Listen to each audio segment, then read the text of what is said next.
రాష్ట్ర రైతాంగాన్ని ఆదుకునేందుకు కూటమి ప్రభుత్వం ప్రతి ఏటా వేలాది కోట్ల రూపాయలను ఖర్చు చేస్తుందని జగంపేట ఎమ్మెల్యే జ్యోతుల నెహ్రూ తెలిపారు. కిర్లంపూడి మండలం భూపాలపట్నం గ్రామంలో గ్రామ సర్పంచ్ వీరంరెడ్డి కాశీబాబు అధ్యక్షతన ఏర్పాటు చేసిన మీ భూమి మీ హక్కు కార్యక్రమంలో ఎమ్మెల్యే జ్యోతుల నెహ్రూ ముఖ్య అతిథిగా పాల్గొన్నారు. ముందుగా రెవెన్యూ అధికారులు రైతులకు పంపిణీ చేసేందుకు సిద్ధం చేసిన భూమి తాలూకా పాస్ బుక్లను చేతుల మీదుగా పంపిణీ చేశారు. ఈ సందర్భంగా జ్యోతి మాట్లాడుతూ రైతాంగం ఎవరు ఏ విధమైన ఇబ్బందులకు గురి కాకుండా ఉండేందుకు తమ ప్రభుత్వం చుట్టడం జరిగిందన్నారు. కార్యక్రమంలో ఏలేరు ప్రాజెక్ట్ చైర్మన్ బసవ వీరబాబు, స్థానిక సర్పంచ్ కాశీబాబు, ప్రాజెక్ట్ డీసీ నీలం శ్రీను, ఎంపీపీ తోట రవి, వీరవరం సొసైటీ చైర్మన్ తోట గాంధీ, జిల్లా కార్యదర్శి చదరం చంటిబాబు, ఎస్వీఎస్ అప్పలరాజు, తూము కుమార్ తదితర తెలుగు తమ్ముళ్లు పార్టీ శ్రేణులు ఉన్నారు.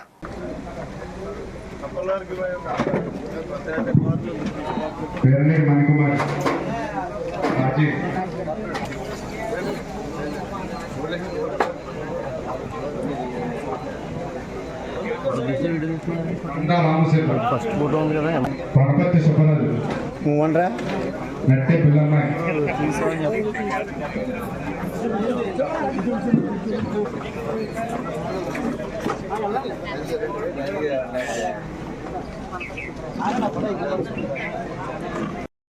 దీని అద్దులు ఈ అద్దులు మధ్యస్థంలో ఈ భూమి ఉంది. ఇది నీదా కాదా? ఇది నాదే, ఎకరా 90 సెంట్లు నాదే తర్వాత ఒప్పుకున్న తర్వాత ఒక ఒప్పుదల పత్రం దాని మీద సంతకం పెట్టి మనకు ఇచ్చిన తర్వాత ఈ పుస్తకాన్ని తయారు చేయండి అని చెప్పేసి మళ్ళీ కొత్తగా సవరణ చేయడం కూడా జరిగింది. రేపటి నుంచి వచ్చేటటువంటి ప్రతి పాస్బుక్ కూడా ఆ రకంగా నీ ఒప్పుదలతో ఈ పాస్బుక్ వచ్చేటటువంటి పరిస్థితి ఉంటుంది. అప్పుడు తప్పులు ఉండవు, సరిదిద్దాల్సినటువంటి అవసరం ఉండదు. ఇవాళ అయితే దీంట్లో చాలా 100కి 90 కరెక్ట్గా వచ్చి ఉంటాయి. ఓ 10% తక్కువ వచ్చి ఉంటుంది, ఇది తేడా వచ్చి ఉండొచ్చు. ఆ 10% కూడా మార్చడానికి మాత్రం ఈ ప్రభుత్వం సిద్ధంగా ఉంది. దాన్ని ఎంఆర్ఓకి రిపోర్ట్ చేయాల్సినటువంటి అవసరం ఉంది. మీరు దానికోసం మరి ఈరోజు నా చేతుల మీదుగా ఇదే నా బాబు భూమి గారు జగన్ భూమి మీ భూమికి హక్కుపత్రాన్ని మీకు ఇవ్వడానికి మీ ప్రజాప్రతినిధిగా తయారు చేసి తెచ్చి మీకు ఇవ్వడం జరుగుతుంది. మీ గ్రామంలో చూసుకుంటే 475 రైతు అకౌంట్లు ఉన్నాయి. ఈ 475లో ఇవాళ 442 మందికి పట్టదారు పాస్ పుస్తకాలు ఇస్తున్నాం. ఇంకా 32 పుస్తకాలు రావాల్సి ఉన్నాయి.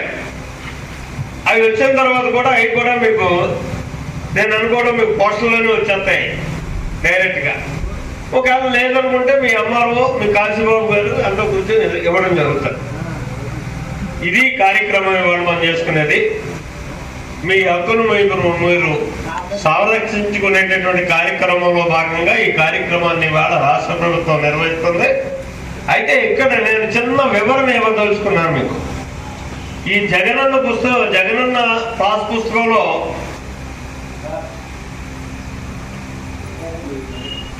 వెనకాల చూసుకుంటే మనకి మరింత భ్రమంలో ముంచేటటువంటి కార్యక్రమాలు దాన్ని ఇచ్చాడు. ఇక్కడ ఏమన్నాడంటే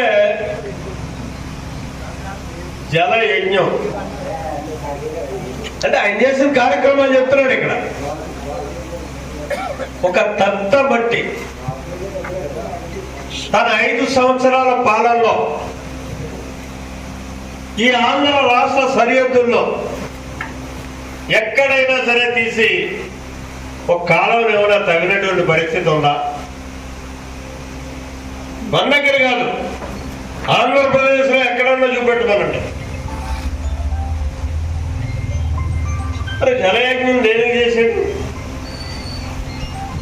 ధనయజ్ఞం చేశాడు ఈ జలయజ్ఞం పేరుతో.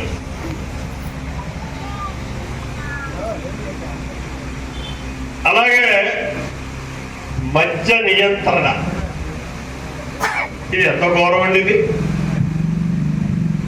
ఎన్నికల్లో హామీ ఇచ్చాడు, దశల వారీగా మద్యాన్ని నియంత్రిస్తాను అని చెప్పి. 5 సంవత్సరాల్లో మద్యం లేకుండా ఈ రాష్ట్రంలో చేస్తాను అని చెప్పి చెయ్యలే. కల్తీ మద్యాన్ని తెచ్చి ప్రజల ఆరోగ్యాన్ని అమానుష్యంగా సర్వనాశనం చేసి కొన్ని వందల మంది ప్రాణాలు కోల్పోవడమే కాకుండా బతుకున్నవాడు కూడా నిర్వీర్యం అయిపోయి తన బతుకు తాను చేసుకోలేనటువంటి పరిస్థితుల్లో తయారయ్యేటటువంటి కల్తీ మద్యాన్ని ఇచ్చి దారుణంగా 3,500 కోట్ల రూపాయలు ఈ కల్తీ మద్యం ద్వారా సంపాదించుకున్నటువంటి పరిస్థితి ఉంది. ఇవాళ దాని మీద కేసు జరుగుతుంది. ఎంక్వైరీలో వీళ్ళందరూ ముద్దాయిలుగా తేలినటువంటి పరిస్థితి ఉంది. రేపు ఎల్లుండో ఏ రోజు వీళ్ళందరినీ కూడా మూసేటటువంటి పరిస్థితులు ఉంటాయి.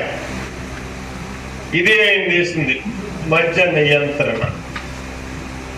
అంటే ఎంత భ్రమంలో మనం ముంచడానికి ప్రయత్నం చేస్తున్నాడో ఒకసారి ఆలోచన చేయండి. ఇవన్నీ ఎన్నికల ముందే కదా ఇచ్చాడు. ఆరోగ్యశ్రీ ఇవాళ మనం ఆరోగ్యశ్రీ ఏమాత్రం అందిందండి ఈ గ్రామాల్లోని? సిఎంఆర్ఎఫ్ కానీ ముఖ్యమంత్రి సహాయ నిధి నుంచి కానీ ఆరోగ్యశ్రీ కార్యక్రమం ద్వారా హాస్పిటల్లో వైద్యం చేయించుకున్న వాళ్ళు కానీ మరి ఇవాళ ఎన్టీఆర్ ఆరోగ్య భరోసా ద్వారా వందలాదిగా ఇవాళ మనం ఆరోగ్యశ్రీ మనం అందిస్తున్నటువంటి వైద్య సౌకర్యం ఇవాళ జరుగుతుంది.